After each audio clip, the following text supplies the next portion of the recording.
ये सत्य घटना उस दिव्य प्रसंग की है जो आज तक केवल एक रहस्य था। वो रहस्य सालों पश्चात अब आपके सामने प्रस्तुत होने जा रहा है। संत रामपाल जी महाराज जी के जीवन का वो महत्वपूर्ण दिन जिसके विषय में उन्होंने आज तक भक्त समाज के समक्ष केवल सांकेतिक और आंशिक वर्णन किया था, अब उनकी आज्ञा से वो दिव्य प्रसंग विस्तार से प्रस्तुत हो रहा है। ये प्रसंग उस दिन का है जिस दिन संत रामपाल जी महाराज जी को कबीर परमेश्वर जी स्वयं इस धरातल पर आकर मिले थे। हे गुरुदेव राम देवानंद जी महाराज, ना जाने आपने इस दास में क्या देखा कि आपने इस दास को इतनी बड़ी जिम्मेदारी दे दी। अपने बाद मुझे गुरु पद पर बैठा दिया। ये दास अपनी आखिरी सांस तक आपके द्वारा दिया गया जगत कल्याण के मार्ग और मोक्ष के कार्यों को पूरा करने के लिए समर्पित रहेगा। परमात्मा का सत्य ज्ञान और सच्चा मंत्र हर घर तक पहुंचा के छोड़ूंगा, फिर चाहे कुछ भी बीते मेरे साथ। ये दास आजीवन परमात्मा के मार्ग में कार्यरत रहेगा।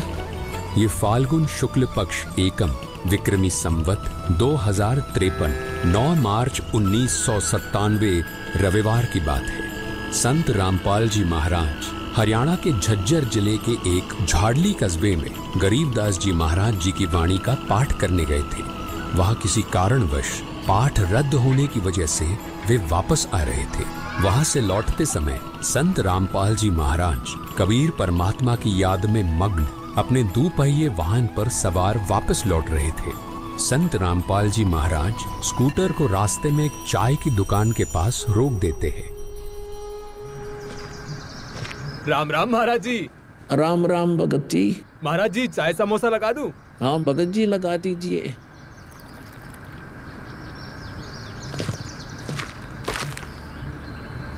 इस भोले भगत को भी परमात्मा का तत्व ज्ञान समझाना चाहिए।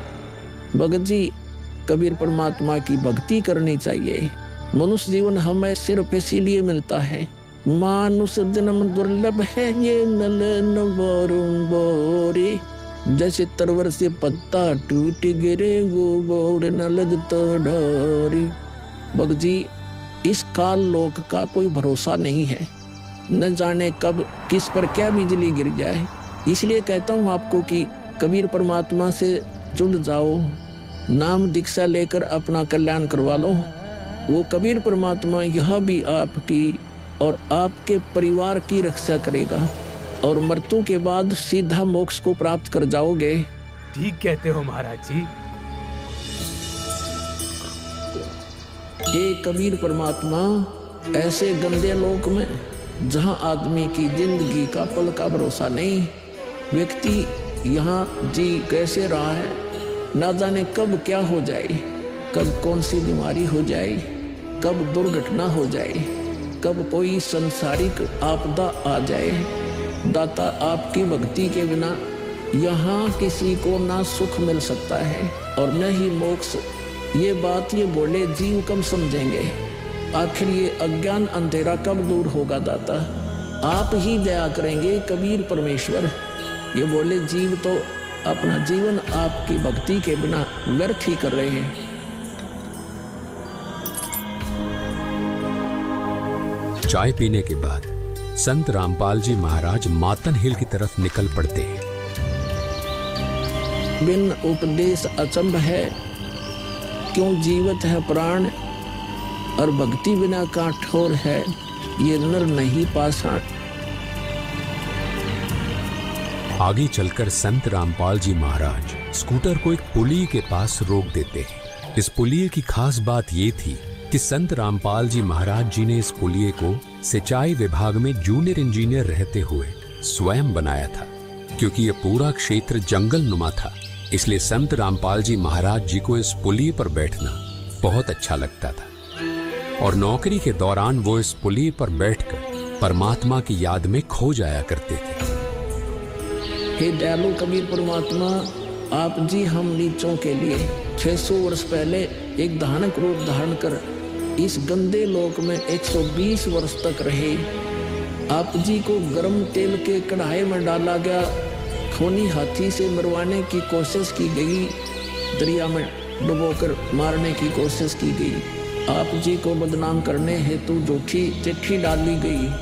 आपके साथ कितने जुल्म ढाए गए, फिर भी हे दयालु कबीर परमात्मा, आपने क्या कुछ नहीं किया। अपनी सतलोक से बिछुड़ी आत्मा को अपनी शरण में लेने के लिए, इस तत्व ज्ञान को सब जीवों तक पहुंचाने के लिए।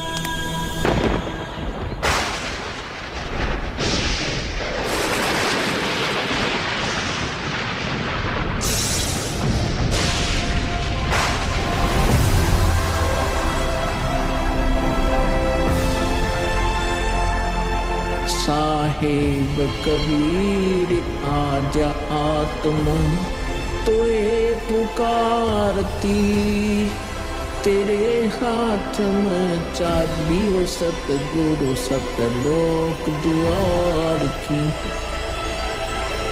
साहेब कबीर आजा आत्मा तोए पुकारती, तेरे हाथ में चाबी हो सतगुरु सतलोक द्वार की।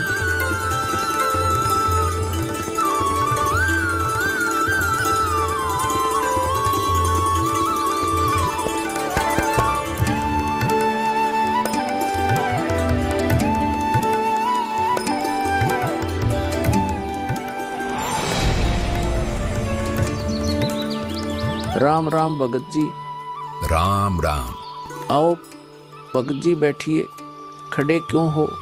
संत रामपाल जी महाराज अपने परने को पुलिया की दीवार पर बिछा देते हैं और महात्मा जी से बैठने का आग्रह करते हैं। कहाँ से आए हो बेटा, क्या करते हो? भगत जी, वैसे तो मेरा गांव धनाना है, जिला सोनीपत में पड़ता है। अब एक छोटा सा मकान बनाकर रोहतक में रहता हूँ। जूनियर इंजीनियर था, लेकिन अब नौकरी छोड़ दी है। बेटा, तेरे धनाना और रोहतक वाले घर के बारे में तो मैं अच्छी तरह से जानता हूँ, और यह भी जानता हूँ कि तेरे 2 पुत्र और 2 पुत्री हैं। मैं तो यह पूछ रहा था कि इस जन्म से पहले तेरा घर कहाँ था? अरे, इन महात्मा जी को मेरे बारे में इतना कैसे पता है? महात्मा जी, जन्म से पहले हम सतलोक में थे, वही हमारा घर था। लगता है ये भगत जी राधा स्वामी पंथ के अनुयायी हैं। इनको सत्य का ज्ञान कराना चाहिए। मेरे गुरुजी स्वामी रामदेवानंद जी हैं। मेरे भगवान कबीर देव जी सृष्टि के रचनहार है, वही सतपुरुष है। कुछ पंथ वाले सतलोक के विषय में तो बताते हैं, लेकिन वे सतपुरुष को निराकार बताते हैं, जो कि बिल्कुल झूठ है। भक्त जी, मैं स्वयं संत गरीबदास जी के पंथ से जुड़ा हूँ। संत गरीबदास जी गांव छुड़ानी जिला झज्जर वाले थे, और उनको 10 वर्ष की उम्र में कबीर परमात्मा जी जिंदा महात्मा के रूप में मिले थे। उसके बाद कबीर परमात्मा जी गरीबदास जी की आत्मा को अपने साथ सतलोक ले गए थे, और वहाँ की सारी व्यवस्था दिखाकर उन्हें इस धरती पर वापस छोड़ा था। फिर उन्हीं बालक गरीबदास ने सतलोक के बारे में बताया कि ऊपर सतलोक है, वहाँ सारी सुख सुविधा उपलब्ध है, सदाबहार बाग है, नर नारी की सृष्टि है। वहीं पर एक गुम्मट युक्त महल में कबीर परमात्मा जी सिंहासन पर बैठे हुए हैं, और वहीं से कबीर परमात्मा जी इस सृष्टि को चला रहे हैं। हम सब वहीं रहा करते थे, वही हमने जाना है। जो सतलोक में केवल प्रकाश ही प्रकाश बताते हैं, उनका ज्ञान गलत है, वे मोक्ष प्राप्त नहीं कर सकते। भक्त जी, उस बालक गरीबदास ने वाणियों के माध्यम से बताया है कि गरीब अनंत कोटि ब्रह्मांड का एक रति नहीं भार, सतगुरु पुरुष कबीर हैं, कुल के सिरजनहार। कौन कबीर? हम सुल्तानी नानक तारे दादू को उपदेश दिया, जाति जुलाहा भेद नहीं पाया, काशी माहे कबीर हुआ। बहुत आनंदित करने वाली बातें करते हो, और बताओ कुछ। इन्हें अपना ज्ञान अधूरा लग रहा है। हो सकता है ये नाम दीक्षा लेकर परमात्मा से जुड़ जाए। भक्त जी, अगर आपको अपना कल्याण करवाना है तो एक ही तरीका है, नाम दीक्षा। मेरे पूज्य गुरुजी ने मुझे नाम दीक्षा देने का आदेश दे रखा है। मैंने अपना घर और नौकरी छोड़ दी है। अब गुरुदेव जी की ही आज्ञा अनुसार प्रचार और दीक्षा देने का पवित्र कार्य कर रहा हूँ। बेटा, क्या तुम्हारे गुरुजी ने तुम्हें सारनाम और सार शब्द देने का भी आदेश दिया है? इन्हें कैसे पता सारनाम सार शब्द के बारे में? गुरुदेव की आज्ञा थी कि अभी सारनाम को सार्वजनिक नहीं करना है। उन्होंने कहा था कि मुझे स्वयं परमेश्वर कबीर जी मिलेंगे और वही मुझे सारनाम को सार्वजनिक करने का सही समय बताएंगे। तब तक यह सारनाम केवल विशेष विश्वास पात्र अनुयायियों तक सीमित रखना है। बेटा रामपाल, मैं ही सत्य पुरुष कबीर हूँ। अब वह समय आ गया है सारनाम और सार शब्द प्रदान करने का। वह भक्त जी, मैंने आपको बता दिया कि कबीर परमेश्वर मुझसे मिलने आएंगे, तो आप स्वयं ही कबीर परमेश्वर बन बैठे। मैंने अपने गुरुजी से पूछा था कि हे गुरुदेव, मैं कैसे पहचानूंगा जो मुझे मिलेंगे कि वे कबीर भगवान हैं? गुरुजी स्वामी राम देवानंद जी बोले, यह विश्वास करवाना व पहचान करवाना उनका काम है। तभी तो मैं बता रहा हूँ, मैं ही सत्य पुरुष कबीर हूँ। कबीर परमेश्वर जी सबको जिंदा बाबा के वेश में मिले हैं। आप तो जिंदा बाबा वाले वेश में नहीं हो। जिंदा महात्मा तो मुसलमान साधु होते हैं। मुसलमान धर्म तो अभी 1500 साल पहले ही बना है। मेरा असली वेश तो यही है जिस रूप में मैं तुम्हारे सामने खड़ा हूँ। रामपाल, तुम मेरी परम हंस आत्मा हो। जगत कल्याण के लिए मैंने ही तुझे भेजा है। अब सही समय आ गया है सार नाम और सार शब्द देने का। मैं कभी सिर पर मुकुट, कभी पगड़ी, कभी टोपी धारण कर लेता हूँ। चारों युगों में आता हूँ। सतयुग में सत सुकृत नाम से, त्रेता युग में मुनींद्र नाम से, द्वापर युग में करुणामय नाम से और कलयुग में अपने वास्तविक नाम कबीर देव यानी कबीर नाम से आता हूँ और तेरे जैसी हंस आत्माओं से मिलकर उनका भ्रम दूर करता हूँ। लेकिन अगर तुझे केवल जिंदा महात्मा के रूप में विश्वास है तो मैं तुझे अपना वो रूप भी दिखा देता हूँ। ये देख।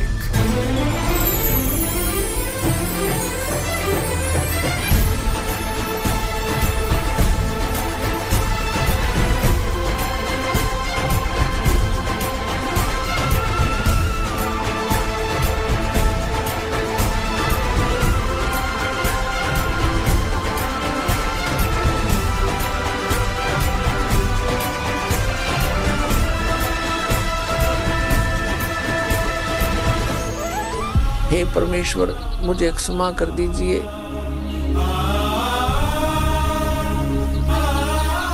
मुझसे अनजाने में गलती होगी।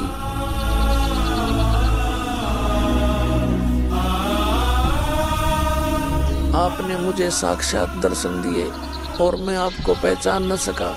मुझे क्षमा कर दीजिए परमपिता। बेटा रामपाल, अब वो समय आ गया है जो मैंने धर्मदास को कहा था कि कलयुग बीते 5500 पांचा, तब यह वचन मेरा होगा साचा।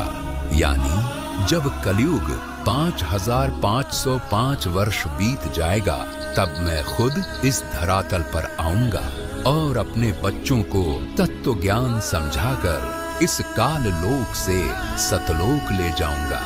बेटा रामपाल, तुम मेरी परम हंस आत्मा हो। अब इसके आगे बेटा, मैं ही तेरे रूप में सारी लीला करूंगा और यह तत्व ज्ञान अपने बच्चों को बताऊंगा, उन्हें सतलोक की राह दिखाऊंगा।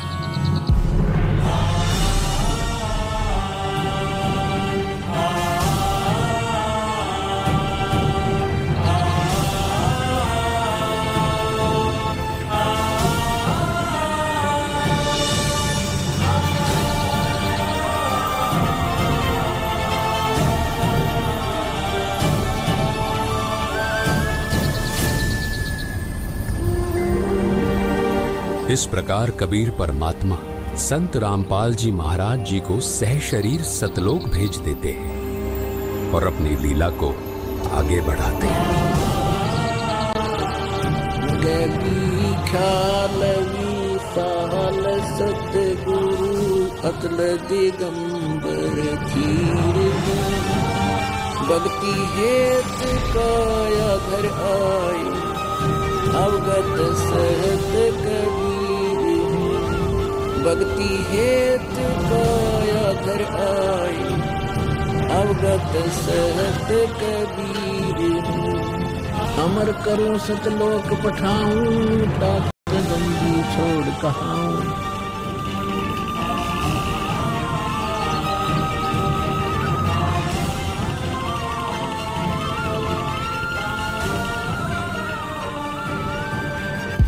इस प्रकार कबीर परमात्मा संत रामपाल जी महाराज जी को सहशरीर सतलोक भेज देते हैं और स्वयं सर्व सृष्टि रचनहार कबीर परमात्मा संत रामपाल जी महाराज जी के रूप में संपूर्ण संसार का उद्धार करने के उद्देश्य से इस पवित्र मिशन पर निकल पड़ते हैं। संत रामपाल जी महाराज जी के रूप में कबीर परमात्मा स्वयं को छिपाए हुए हैं। उनके इस लीला को समझना आम जीव की समझ से बहुत दूर है। एक संत के स्वरूप में परमात्मा के अभिनय की ये अद्भुत सच्चाई भक्त समाज के लिए जानना बहुत जरूरी था। साक्षात कबीर परमात्मा के स्वरूप बंधी छोड़ सद्गुरु रामपाल जी भगवान की जय हो।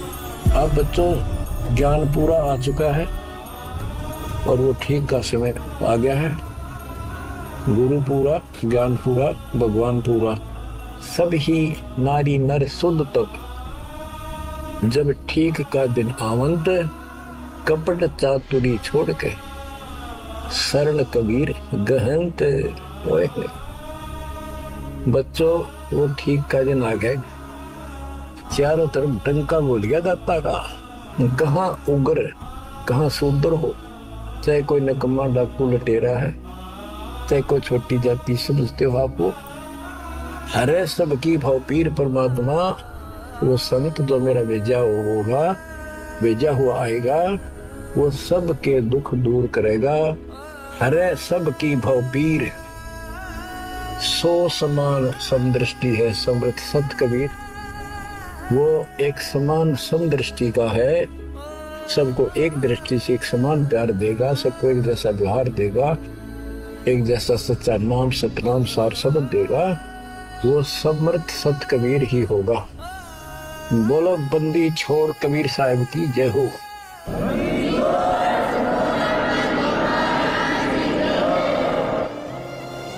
आपके मोक्ष के लिए परमात्मा ने कसर नहीं छोड़ रखी। जो भी संभव व्यवस्था है वो सारी कर दी है। बच्चों तुम भी दया करियो, रहम करियो उस परम पिता पे। बच्चों आने वाली पीढ़ियां आपको भी याद करा करेंगी, जब तक चांद सूरज रहेंगे आपका नाम रहेगा कि हमारे कौन माता पिता, कौन दादा परदादा दादी इसे अमृत ज्ञान को हमारे कुल में लाए थे। आने वाली पीढ़ियों के उद्धार के लिए तुम जिम्मेवार हो, कुर्बान हो जाओ। पहचान लो उस परम पिता को और पहचान लो अपने गुरुदेव को। परमात्मा आपको मोक्ष दे, आपको सद्बुद्धि देकर रखे, आपको भगवान की याद बनी रहे, सतलोक याद रहे, काल का कष्ट भी याद रहे। यहाँ भी सुखी रहो, सतलोक में सदा सुखी हो जाओ। ये दास का आशीर्वाद है। सत साहिब।